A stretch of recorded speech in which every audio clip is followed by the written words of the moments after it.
Very good morning. Previous class की यदि हम बात करेंगे तो प्रीवियस क्लास में हम रिप्रोडक्शन इन फंजाई कवर कर रहे थे और हमने फंजाई के अंदर जो रिप्रोडक्शन है वो पढ़ लिया था। कहाँ तक? उसमें हमने वेजिटेटिव मोड समझा था। हमने एक बात समझी थी कि फंजाई में तीनों ही तरह से रिप्रोडक्शन होता है। वेजिटेटिव भी होता है, एसेक्सुअल भी होता है और सेक्सुअल भी होता है, जिसमें से वेजिटेटिव रिप्रोडक्शन हम पढ़ चुके थे। अब हम देखेंगे कि फंजाई में एसेक्सुअल रिप्रोडक्शन किस तरह से होता है। तो आज का हमारा टॉपिक है asexual reproduction in fungi.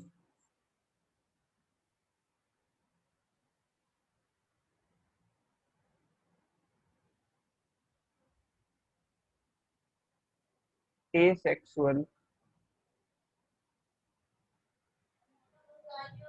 Reproduction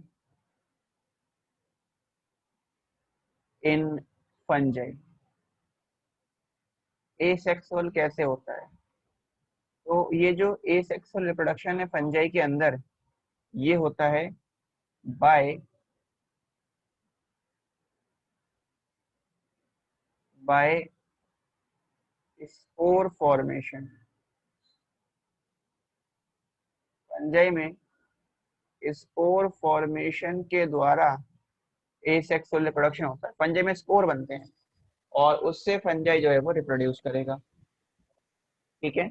अब ये स्पोर कौन कौन से बन सकते हैं एक बार जरा समझ लेते हैं। देखिए, जैसे स्पोर की यदि हम बात करेंगे तो पहला है नंबर 1, जू स्पोर।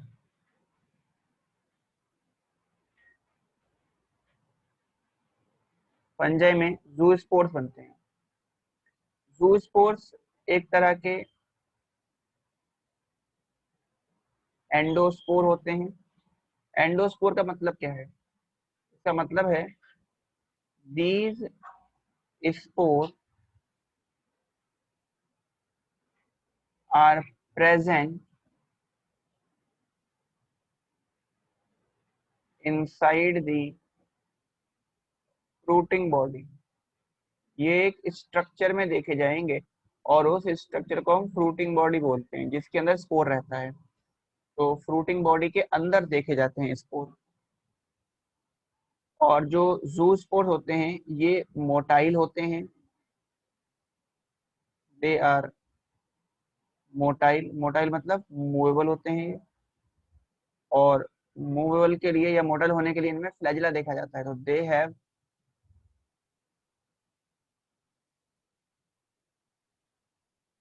फ्लैजिला। इनमें फ्लैजिला होते हैं। और कैसा है ये स्पोर? ये बाई फ्लैजिलेटेड है। मतलब इनमें दो फ्लैजिला देखे जाएंगे। कुछ इस तरह के होते हैं ये स्पोर।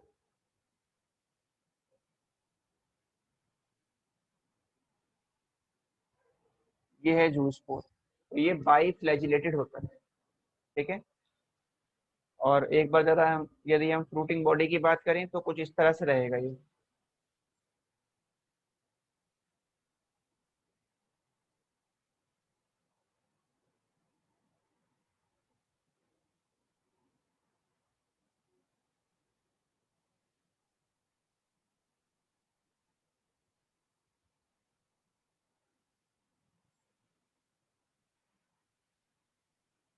इसके अंदर ये देखे जा रहे हैं स्पोर।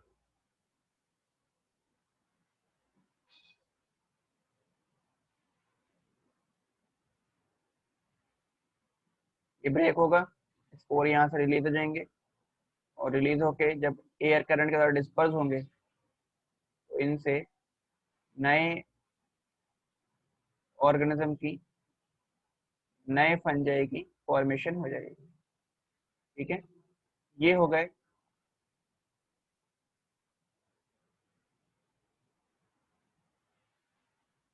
To spores. ये हो गई फ्रूटिंग बॉडी जिसको बोलते हैं टू स्पोरेंजियम। ठीक है, जिसको कहते हैं क्या है जू स्पोरेंजियम? ये फ्रूटिंग बॉडी है जिसमें ज़ूस्पोर देखे जाते हैं। क्योंकि अंदर बन रहा है ज़ूस्पोर, इसलिए क्या है ये, एंडोस्पोर है। तो पहला हो गया ज़ूस्पोर। ज़ूस्पोर के बाद दूसरा जो स्पोर हमारे पास आता है, नंबर 2, वो है स्पोरेंजियोस्पोर। सेकंड है स्पोरेंजियोस्पोर।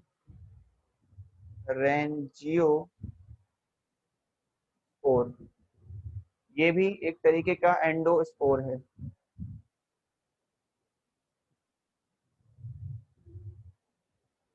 एंडोस्पोर का मतलब ये भी फ्रूटिंग बॉडी के अंदर देखा जाएगा, और इसकी फ्रूटिंग बॉडी को बोलते हैं sporangium. These spores are present. These spores are present in, या inside the fruiting body. Fruiting body called sporangium. Sporangium में रहेगा। और ये जो स्पोर होते हैं, इनकी यदि बात करें तो ये कैसे होते हैं, ये नॉन फ्लैजिलेटेड है, नॉन मोटाइल है।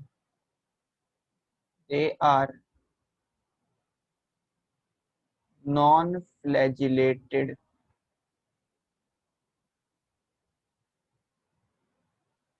और कैसे हैं, नॉन मोटाइल। एंडोस्पोर तो है, लेकिन इनमें फ्लैजिला नहीं है, और ये मूवमेंट शो नहीं करते, मूवमेंट लोकोमोशन शो नहीं कर सकते खुद से, क्योंकि तो ये नॉन मोटाइल होते हैं, तो ये एयर करंट पे डिपेंड करेंगे, एयर के द्वारा ही मूव कर पाएंगे। अब देखो इनका यदि हम देखेंगे स्ट्रक्चर, इसका स्ट्रक्चर ड्रॉ करते हैं हम एक बार। ये नोट कर लिया होगा आपने, ऊपर वाला बना लिया होगा सभी ने। ऑल डन, आगे बढ़ जाएं।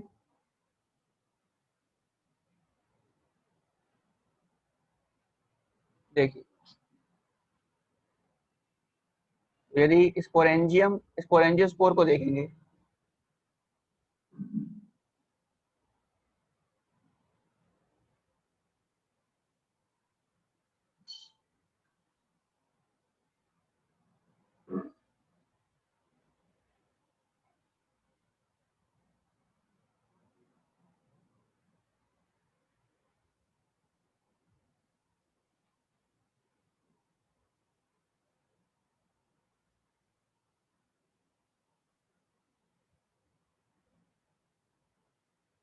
ये जो इसके अंदर स्पोर देखे जा रहे हैं, ये ब्रेक खाएगा तो स्पोर से बाहर आ जाएंगे। ये जो इसके अंदर स्पोर देखे जा रहे हैं, ये स्पोर कहलाएंगे आपके स्पोरेंजियोस्पोर।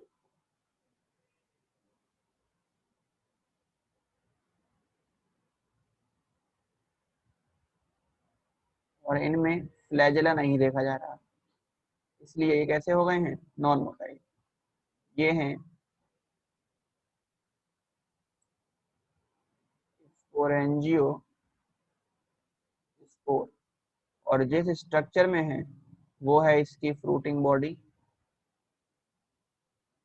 फ्रूटिंग बॉडी क्या बोल रहे हैं इसको, इसको बोलते हैं स्पोरेंजियम। ठीक है, तो दो स्पोर देख लिए हमने, ए सेक्सुअल स्पोर। एक देख लिया जू स्पोर, दूसरा देख लिया हमने स्पोरेंजियो स्पोर। तीसरा जो स्पोर इसके अंदर आता है वो है कॉनिडिया। कॉनिडिया एंडोस्पोर नहीं है, वो एक्सोस्पोर है। किस तरह से है, एक बार जरा कॉनिडिया की बात करते हैं, इसे नोट कर लें, फिर हम कॉनिडिया को समझते हैं।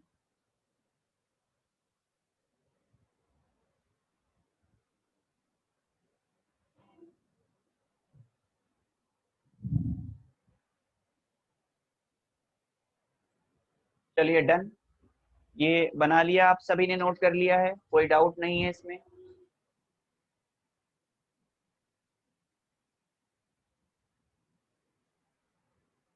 तीसरा हम स्पोर समझते हैं अब, और थर्ड है कॉनिडिया।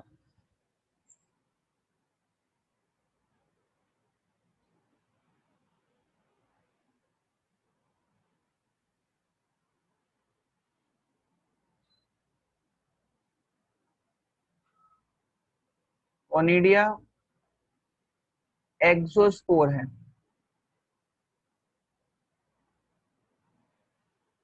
एक्सोस्पोर का मतलब कि ये फ्रूटिंग बॉडी में नहीं देखा जाता, मतलब इसमें कोई फ्रूटिंग बॉडी नहीं होती, ये एक सरफेस के ऊपर, स्ट्रक्चर के ऊपर देखा जाएगा, जिसको कोनिडियोफोर बोलते हैं। दे आर प्रेजेंट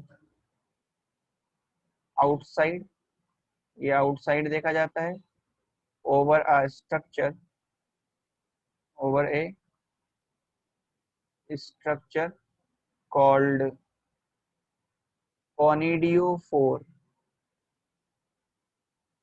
कोनिडियोफोर के ऊपर देखा जाता है, ठीक है। और कोनिडिया किस फॉर्म में होता है? Conidia are present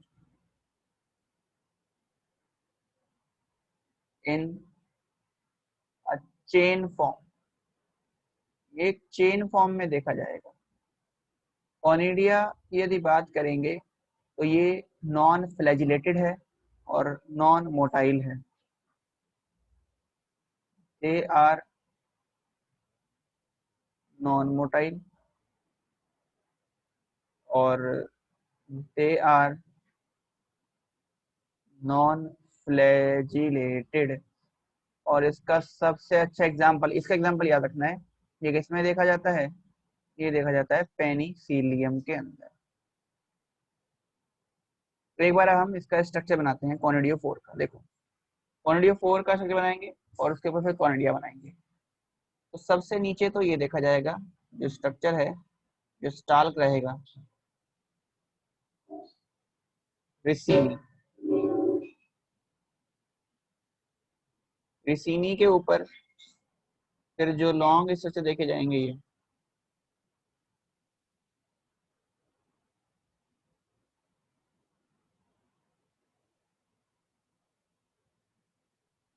these are called मैट्यूला, इन्हें बोलेंगे मैट्यूला। और मैट्यूला के ऊपर देखी जाएगी स्टेरिगमेटा।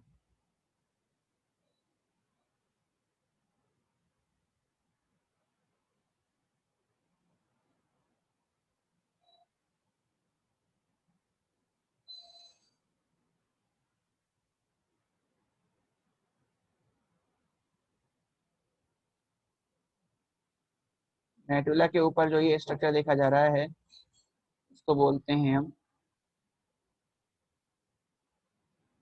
स्टेरिगमेटा। और इन तीनों को मिला के बनता है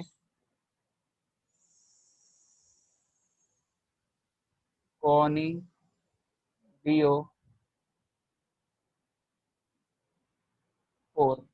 ठीक है। इन तीनों को मिला के बनता है कोनिडियोफोर। और इस कोनिडियोफोर के ऊपर चेन फॉर्म में देखे जाएंगे कोनिडिया, इस तरह से अरेंज रहेंगे।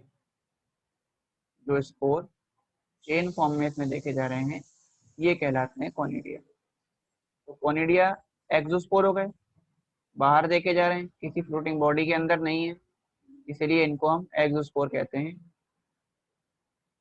और ये एक चेन फॉर्म में अरेंज होते हैं,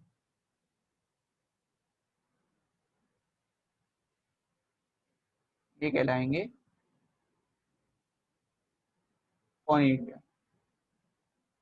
ठीक है। तो ये हो गया आपका तीसरा स्पोर, कोनिडिया। तो हमने यहाँ पर तीनों एसेक्सुअल स्पोर समझ लिए। तो यहाँ हमारा कंप्लीट हो जाता है एसेक्सुअल रिप्रोडक्शन इन फंजाई। अब हम इसके बाद बात करते हैं sexual reproduction in fungi. Fungi में किस तरह से होता है सेक्सुअल रिप्रोडक्शन, उसको देखते हैं।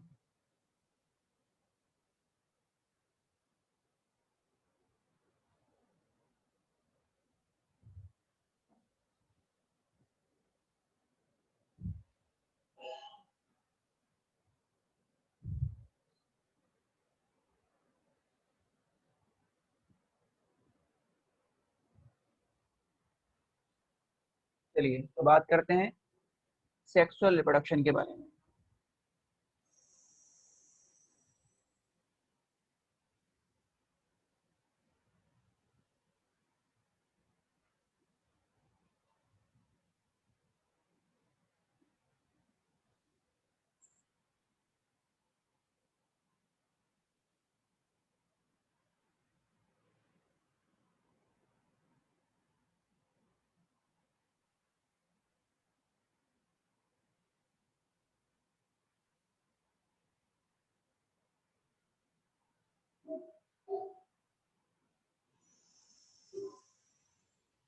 फंजाई में यदि आप सेक्सुअल रिप्रोडक्शन को देखेंगे तो ये सेक्सुअल रिप्रोडक्शन जो होता है फंजाई के अंदर वो सेक्सुअल स्पोर की फॉर्मेशन के द्वारा होता है।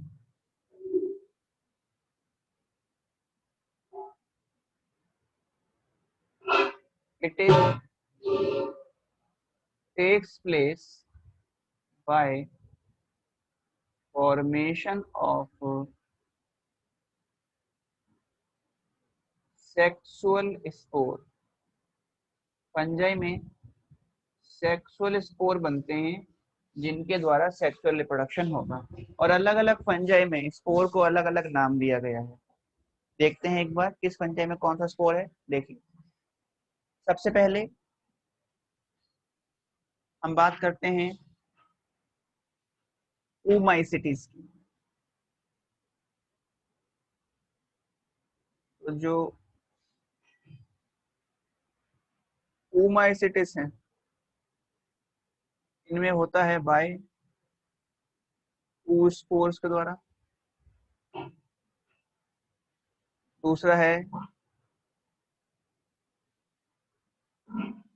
जाइगोमाइसिटिस,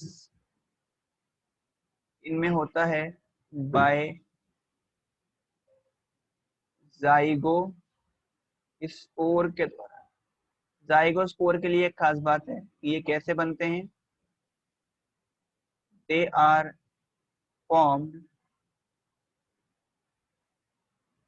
formed by fusion of gametes. ये गैमेट्स के फ्यूजन से बनता है। ठीक है। तीसरा है हमारे पास फिर एस्कोमाइसिटिस में कैसे होता है।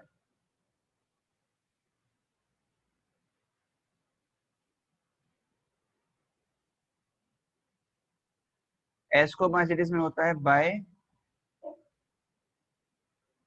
एस्कोस्पोर्स के द्वारा। ये जो एक्सकोस्पोर होते हैं ये कैसे हैं, ये एंडोस्पोर होते हैं। तो हम लिख सकते हैं दे आर या दीज आर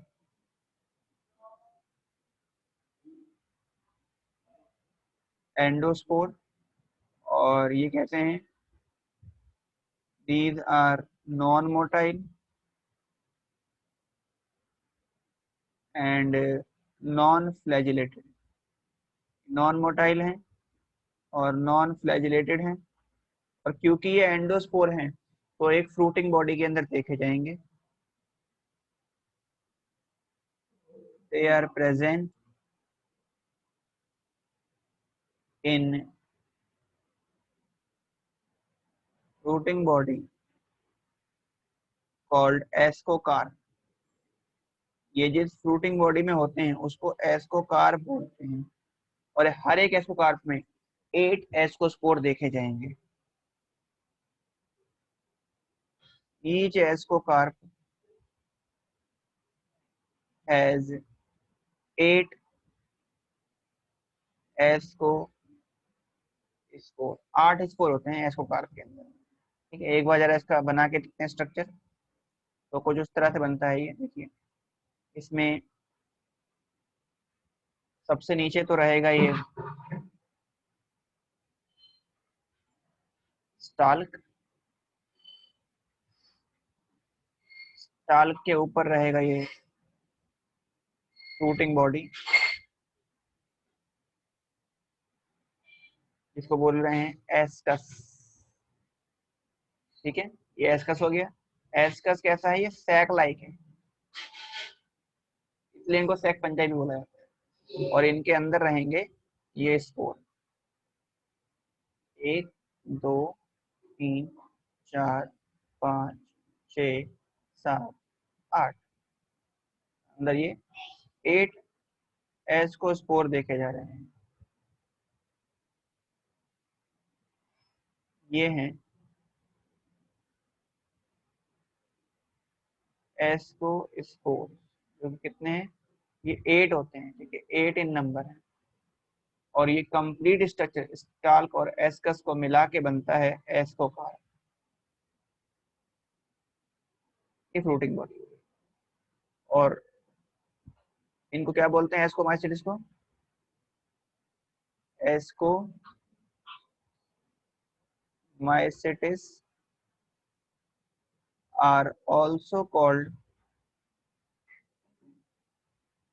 sac fungi। इनको सैक फंजाई भी बोला जाता है। ठीक है, तो ये हो गया एस्कोमाइसिस में किस तरह से होता है। इसके बाद नेक्स्ट समझते हैं हम, डी है हमारे पास में ड्यूटीरोमाइसिस। ड्यूटीरोमाइसिस,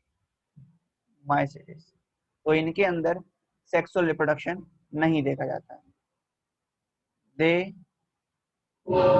do not show sexual reproduction, इनमें होता ही नहीं है। ठीक है, अब इसके बाद लास्ट हम पढ़ते हैं, लास्ट बचा है बेसिडियोमाइसिस। उसमें किस तरह से होता है उसको समझ लेते हैं, तो फिर हमारा जो रिप्रोडक्शन है वो कंप्लीट हो जाएगा। तो हम बात करते हैं अब बेसिडियोमाइसिस के बारे में। ये नोट कर लें, फिर आगे बात करते हैं।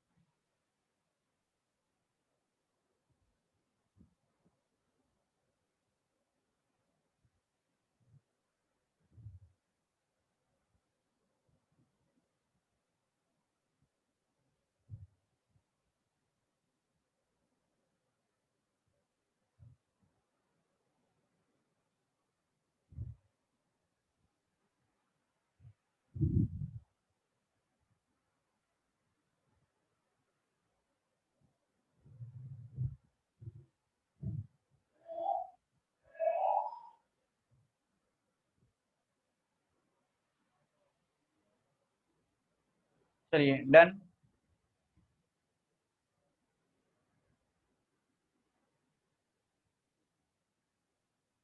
अब इसके बाद देख लेते हैं हम एक बेसिडियोमाइसिस में किस तरह से होता है।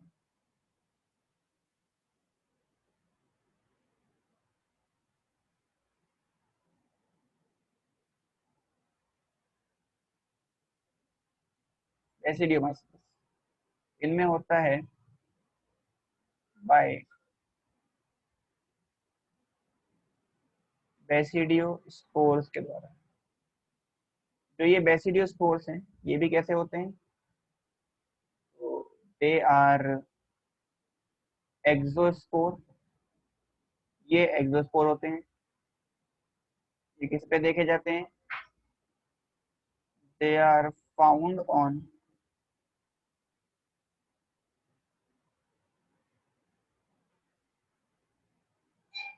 बेसिडियोस्पोर। ठीक है, और ये भी कैसे होते हैं, ये भी non motile, they are non motile and non flagellated. ठीक है, एक बार इसका बेसिडियोस्पोर का स्ट्रक्चर बनाते हैं, तो ये कुछ इस तरह से रहेगा। जैसे सबसे नीचे तो ये स्टाल्क हो गया,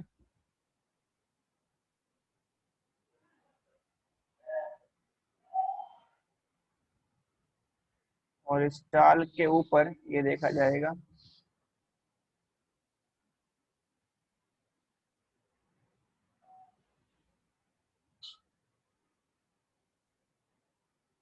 क्लब फॉर्म में, इसको बोलते हैं बेसिडियम। और इन दोनों को मिला के ही बनता है आपका बेसिडियोस्पोर। और ये कैसा होता है बेसिडियम, ये क्लब शेप का होता है, क्लब शेप है, इसलिए इसको क्लब फंजाई बोलते हैं। और इनके ऊपर यहाँ ये देखे जा रहे हैं बेसिडियोस्पोर,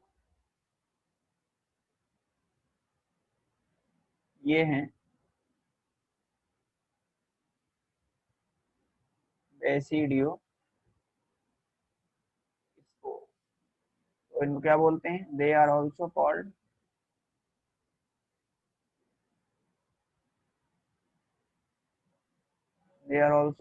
क्लब फंजाई। इन्हें क्लब फंजाई भी बोला जाता है। तो इसी के साथ हमने पूरा कंप्लीट जो सेक्सुअल रिप्रोडक्शन है, ए सेक्सुअल है और वेजिटेटिव है, वो कंप्लीट कर लिया। तो फंजाई में ये हमारा कंप्लीट होता है रिप्रोडक्शन। रिप्रोडक्शन इन फंजाई हमारा यहाँ कंप्लीट हो जाता है। अब हम इसके बाद आगे बात करेंगे, तो समझते हैं लाइफ साइकिल ऑफ फंजाई। इसे नोट करें और फिर हम फंजाई का लाइफ साइकिल देखते हैं।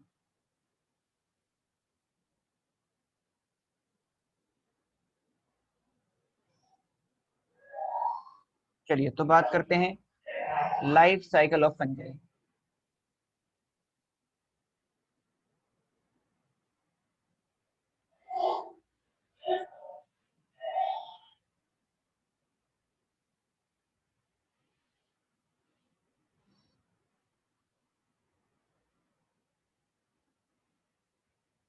Life cycle of fungi. Fungi में यदि लाइफ साइकिल की बात करें तो फंजाई की लाइफ साइकिल है haplontic life cycle.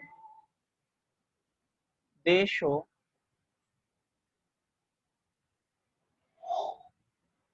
Haplontic life cycle, मतलब इनकी लाइफ साइकिल में जो ज्यादा फेज होता है लाइफ साइकिल का वो हैप्लॉइड फॉर्म में रहता है, एन फॉर्म में रहेगा। अब देखिए जैसे ये हो गए हाइफे,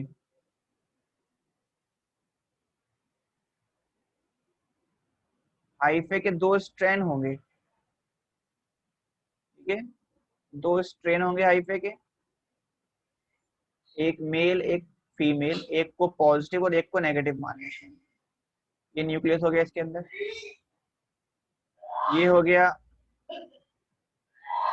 मेल हाइफे जिसे हम पॉजिटिव से बोल देते हैं, पॉजिटिव स्ट्रेन हो गया ये। और ये वाला हो गया फीमेल हाइफे, फीमेल हाइफे जिसे नेगेटिव स्ट्रेन बोलते हैं। अब क्या होगा, सबसे पहले इन दोनों स्ट्रेन का प्रोटोप्लाज्म फ्यूज होगा और उस प्रोसेस को बोलते हैं हम प्लाज्मोगेमी। तो यहाँ पर क्या हुआ, पहले पहले यहाँ हो गई प्लाज्मोगेमी। इसमें क्या होता है, fusion of protoplasm of two hyphae, दोनों हाइफे का प्रोटोप्लाज्म फ्यूज कर गया तो क्या हो गया, ये प्लाज्मोगेमी हो गई। तो कुछ इस तरह से आपको हाइफे दिखाई देंगे।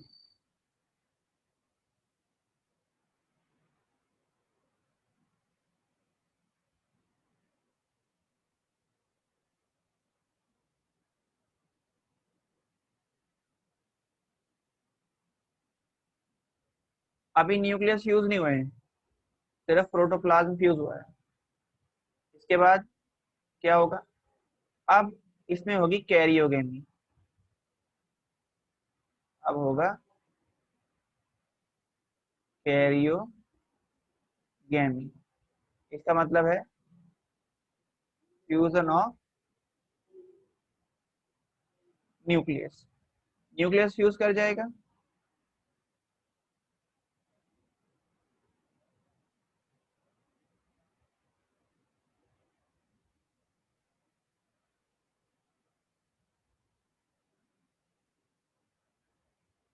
तो ये हो गया, डिप्लॉइड फॉर्म आ गई,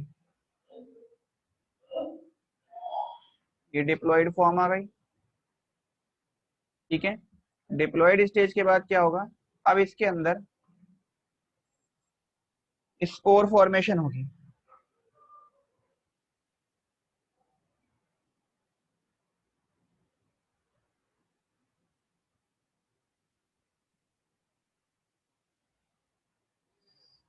ये आगे डिवाइड कर जाएगा, क्या शो करेगा, ये शो करेगा 3 जाइगोटिक मियोसिस। इसमें 3 जाइगोटिक मियोसिस होंगे। जब 3 जाइगोटिक मियोसिस होंगे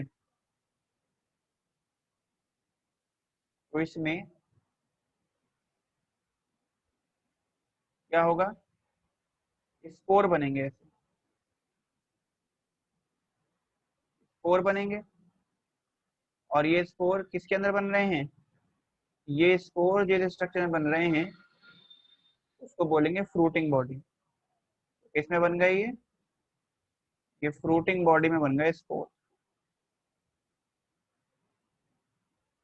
ठीक है, फिर स्पोर ये अलग अलग हो जाएंगे।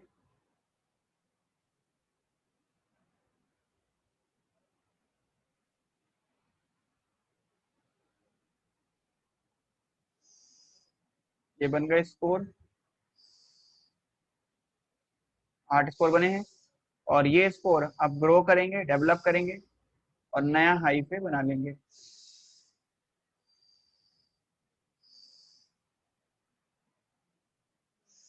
Grow and develop to form new hyphae, और उस नए हाइफे से फिर नया फंजाई ग्रो कर जाएगा। ठीक है, तो ये हो गया लाइफ साइकिल ऑफ फंजाई। तो फंजाई के लाइफ साइकिल में आपको ज्यादातर फेज कैसा दिखाई दे रहा है, हैप्लॉइड दिखाई दे रहा है। देखो ये हैप्लॉइड है, ये हैप्लॉइड है, यहाँ पर भी कंडीशन हैप्लॉइड है, यहाँ पर भी ये स्पोर हैप्लॉइड है, ये भी हैप्लॉइड है, खाली ये वाली स्टेज है डिप्लॉइड, बाकी सारा हैप्लॉइड है। तो मैक्सिमम फेज कैसा है इसका, हैप्लॉइड है। हैप्लॉइड फेज को बोलते हैं गैमेटोफाइट। तो मैक्सिमम फेज कैसा है,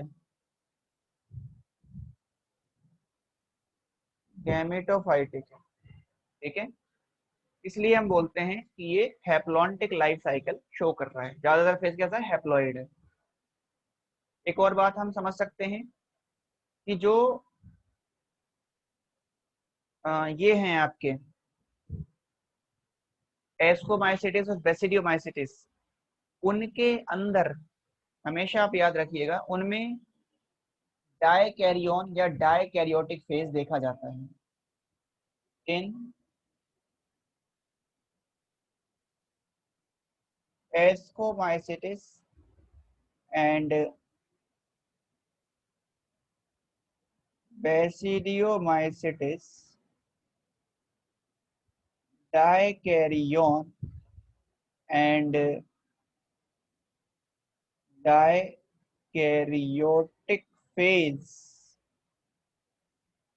is observed। मतलब कि इन दोनों के अंदर ये हाइफे फ्यूज करके जो स्ट्रक्चर बनाते हैं, ये जो बन रहा है इसको बोलते हैं डायकैरियोन। एक ऐसा स्ट्रक्चर जिसमें एक ही के अंदर दो न्यूक्लियस देखे जाएं, डायकैरियोन बोलते हैं। और ये जो फेज है ये कहलाता है डायकैरियोटिक फेज। यदि जो हम सेक्सुअल रिप्रोडक्शन की बात करें फंजाई की, तो उसमें कितने स्टेप देखने को मिले, स्टेप लिखोगे यदि, तो पहला स्टेप हुआ प्लाज्मोगेमी, दूसरा स्टेप हुआ कैरियोगेमी, तीसरा स्टेप हुआ जाइगोटिक मियोसिस, मतलब जाइगोट में डिवीजन हो जाना। तो ये तीन फेज, ये तीन स्टेप होते हैं फंजाई के सेक्सुअल रिप्रोडक्शन के अंदर। और इसी के साथ हमने फंजाई की सारी बातें लगभग पूरी कर ली हैं, कंप्लीट कर ली हैं। तो यहाँ तक हम करके रखेंगे। नेक्स्ट क्लास में हम आगे बढ़ेंगे, आगे बात करेंगे न्यू टॉपिक के साथ। तो ये हो गया लाइफ साइकिल ऑफ फंजाई। इसको अच्छे से पढ़ें, समझे, बनाएं, और जो भी डाउट रहता है वो आप पूछ सकते हैं। Thank you so much.